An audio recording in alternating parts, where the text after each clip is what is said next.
Assalamualaikum warahmatullahi wabarakatuh. Kami dari kelompok 6 akan memaparkan materi tentang tokoh-tokoh Islam, sains, dan beserta karya-karyanya. Baik, saya Mala Khairani akan memaparkan materi pertama.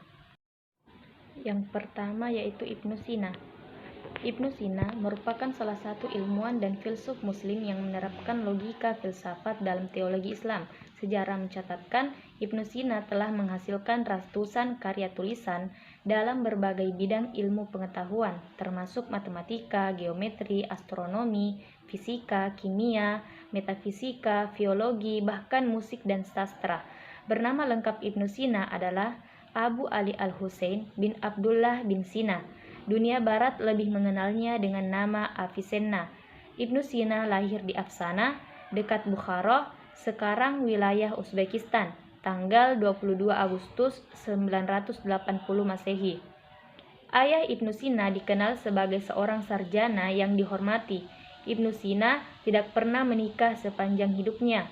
Ia menghembuskan nafas terakhir pada bulan Ramadan 1037 Masehi pada usia 57 tahun dan dimakamkan di Hamadan, Persia, kini wilayah Iran.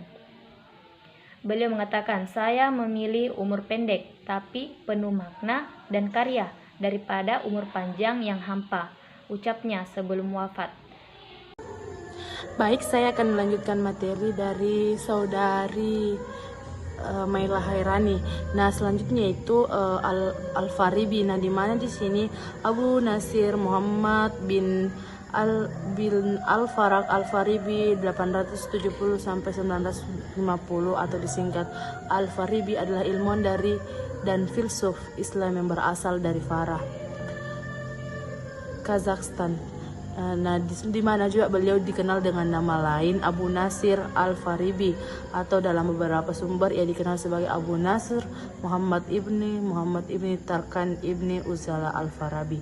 Nah, beliau juga dikenal di dunia barat sebagai Al-Farabius, Al-Farabi, Farabi, dan Abu Nasir. Kemungkinan lain adalah Farabi adalah seorang Syiah Imamiyah, atau Syiah Imamiyah adalah salah satu aliran dalam Islam di mana yang menjadi dasar akidah mereka adalah soal imam yang berasal dari Turki. Selanjutnya adapun yang selanjutnya itu Al-Khawarizmi. Nah, di mana di sini beliau memiliki nama lengkap Muhammad ibnu Musa Al-Khawarizmi, sedangkan di negara-negara barat Al-Khawarizmi ini dikenal dengan sebutan Al-Goritmi, Al-Khwarizmi, Al-Khawarizmi, dan sebutan dengan ejaan yang lainnya. Beliau diperkirakan hidup di masa Khalifah Abbasiyah Ma'mun, Al-Mutasmin, dan Al-Watsiq yang dikenal sebagai masa keemasan ilmu pengetahuan di daerah Arab berkat translasi buku dan ilmu pengetahuan ke dalam bahasa Arab. Al-Khawarizmi ini juga bergabung bersama cendekiawan yang lainnya di Bait Al-Hikmah ketika berusia 20 tahun.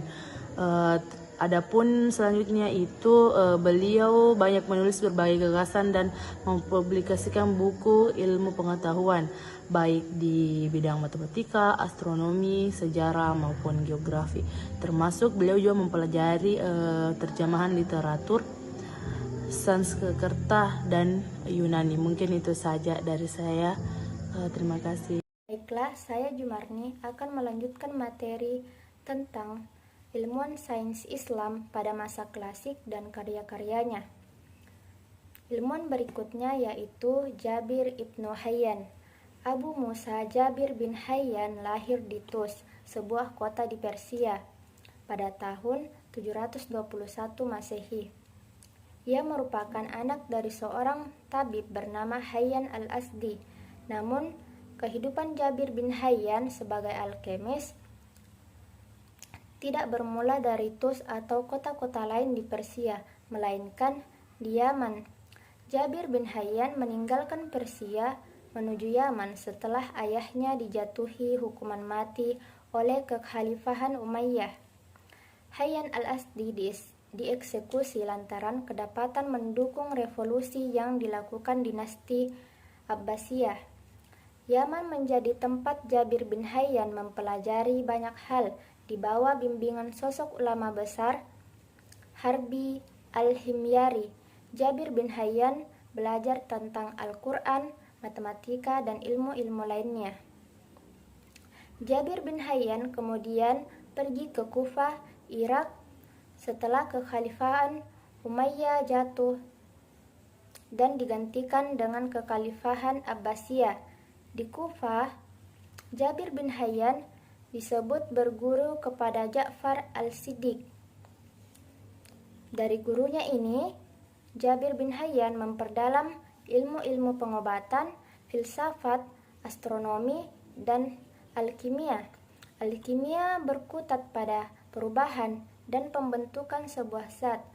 Para alkemis berlomba untuk menemukan unsur pembentuk batu filosof, sebuah batu mitos yang dipercaya dapat mengubah logam biasa menjadi emas, dan fanasia universal. Beberapa penemuan Jabir ibnu Hayyan diantaranya adalah asam klorida, asam nitrat, asam sitrat, asam asetat, teknik distilasi, dan teknik kristalisasi. Dia juga yang menemukan larutan aqua regia dengan menggabungkan asam klorida dan asam nitrat untuk melarutkan emas. Jabir ibnu Hayyan mampu mengaplikasikan pengetahuannya di bidang kimia ke dalam proses pembuatan besi dan logam lainnya, serta pencegahan karat. Dia jugalah yang pertama kali mencatat tentang pemanasan wine akan menimbulkan gas yang mudah terbakar. Hal inilah yang kemudian memberikan jalan bagi Al-Razi untuk menemukan etanol. Jabir juga telah meninggalkan banyak karyanya, bahkan ada yang menyebutkan tidak kurang dari 200 judul buku. Karya-karya Jabir kian banyak diakui oleh para ilmuwan barat. Hal ini terbukti dengan mulai banyaknya diterjemahkan karya-karyanya itu ke dalam bahasa Latin dan menjadi rujukan standar selama beberapa abad. Nah, itulah tadi beberapa ilmuwan sains Islam pada masa klasik dan karya-karyanya. Semoga apa yang kami sampaikan dapat bermanfaat untuk kita semua. Dan mohon maaf apabila masih banyak kesalahan dan kekurangan dalam video ini. Saya akhiri. Wassalamualaikum warahmatullahi wabarakatuh.